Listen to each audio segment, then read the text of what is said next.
that didn't work out at all. This brand of, I threw the box because I was upset somewhere. I don't know where I threw the box. I'm gonna move on to something else.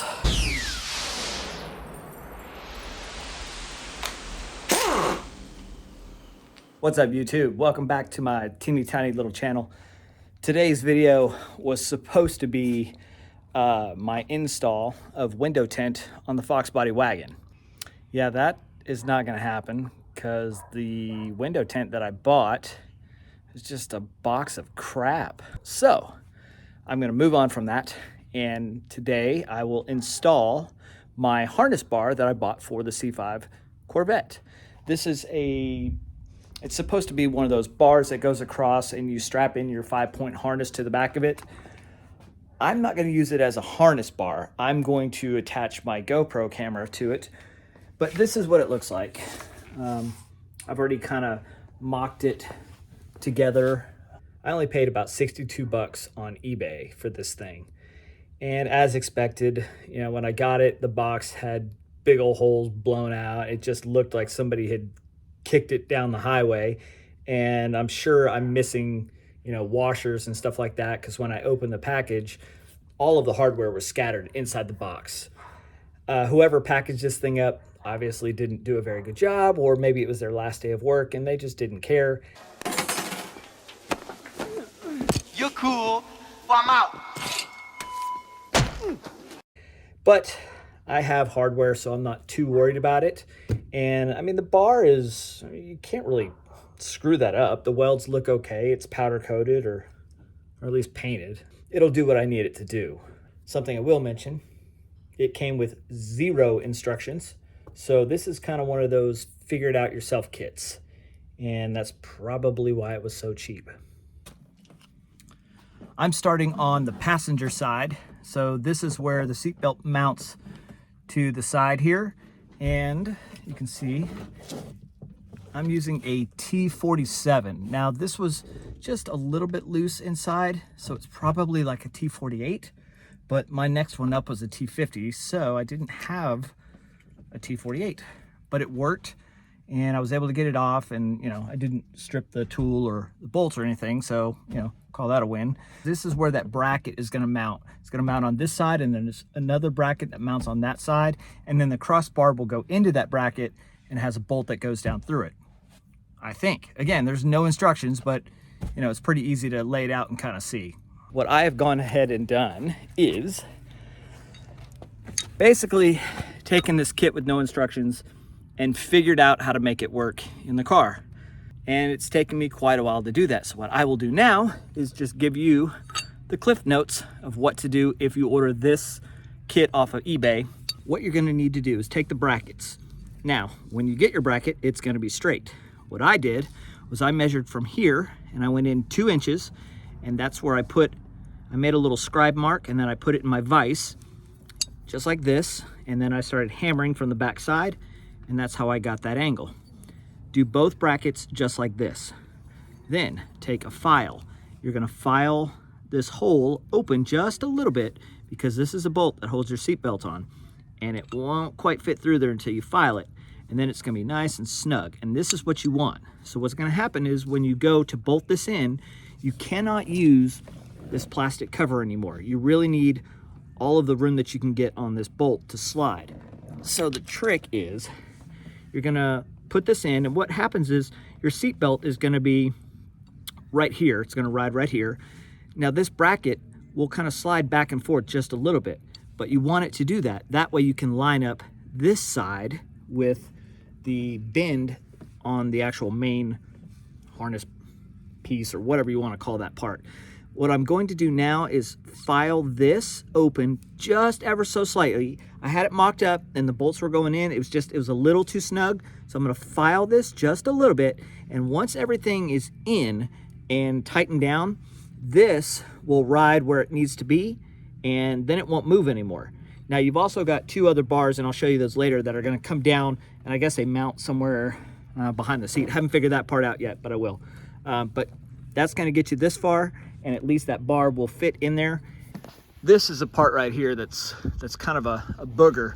to get that bolt to go through here, through your bracket, and get it to thread in the bottom side. Now the kit says it's a 49-inch width, but it's actually not. If you look at their eBay ad, it's 48 and something to the outside of this. And obviously you need way more than that. That's why you have to bend that bracket. This is the one that I filed, and this is the one that has not been touched yet. And I took off about roughly 1/8 of an inch towards the outside there. So now I'm gonna go file this one about 1/8 of an inch out this way. Here's what it's going to look like when you install it back into the car. Now, this thing is going to move freely, and it's going to, be able to move back and forth on that bolt, but that's fine, that's what you want. Same with the other side. Now, you will not have access to this one, to this bolt, once you put this bar on. So make sure you get this nice and tight on both sides before you install that crossbar. Here is the finished product with everything installed. Woohoo! You're not going to be able to use that little plastic cover that goes over this bolt that would normally cover this, but that's okay. I mean, you don't really need it anyway, but this is what it looks like. So remember I told you got to bend this bracket? I actually had to bend mine back out just a smidge. It's still bent, but just not as aggressive as it once was. So I bent it back out. Now the trick to doing this is to put these brackets on with this bolt loosely, then fit this and put this bolt in loose. Keep everything loose. You see the angle that I have it at? That will allow you to have your seatbelt move freely. What was happening was mine started out down here, this bar started out down here, and it was binding on the seatbelt when it was being pulled. That's why I had to raise all this up and get it at an angle. Here's the driver's side. Same thing. Now, when you put these bars in, what you want to do is you want to put a little bit of anti-seize on these threads on both ends. Then you want to thread them all the way in and then bring them back out just a little bit. The hardware that they give you is not going to fit. It's going to be just, the bolts are cheap and they're just really thin and they don't work well. So I had a ton of extra hardware and washers and nuts, so I found my own. I made this bracket right here. I made this bracket. All you have to do is remove this nut, and then you can slide it over and then tighten it down. You can go underneath the seat frame if you want. My whole setup is not for an actual harness. It's only for a camera and stuff like that, so I didn't need to go underneath, but that's probably a better way of doing it. I did not remove my seats at all to do this install. So to make this bracket, all I did was I took, I don't even know what it was for, but it was just a horseshoe kind of a bracket that I had laying around. I cut two sides of it off. It already had holes drilled in it and they lined up perfect.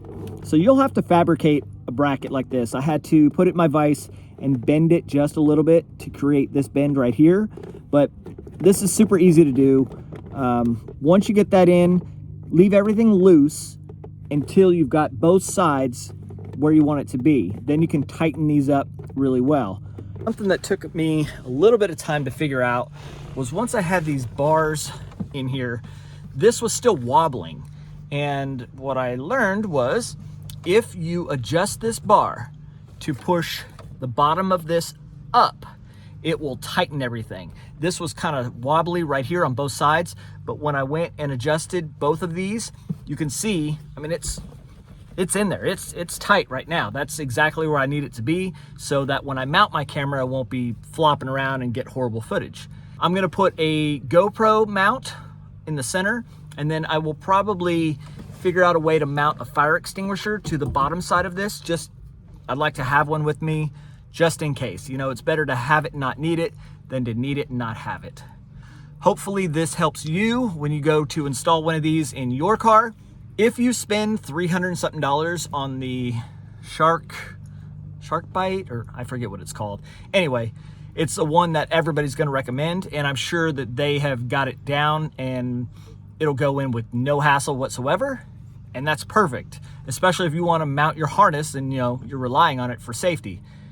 Go that route. If you just want a bar in here to mount your camera, mount a fire extinguisher, and you want to do it on the cheap like I did, this is what you can do. I'm pretty happy with the way it came out. It's simple, it's gonna do what I need it to do, and you can't beat the price. After it, get out there, get wrenching on your car. Make sure you drive your cars, enjoy them while you can. Please consider subscribing, hit the like button, all that junk that helps with the algorithm for YouTube. I'd certainly appreciate it. Thanks so much for watching. Stay hungry, stay foolish.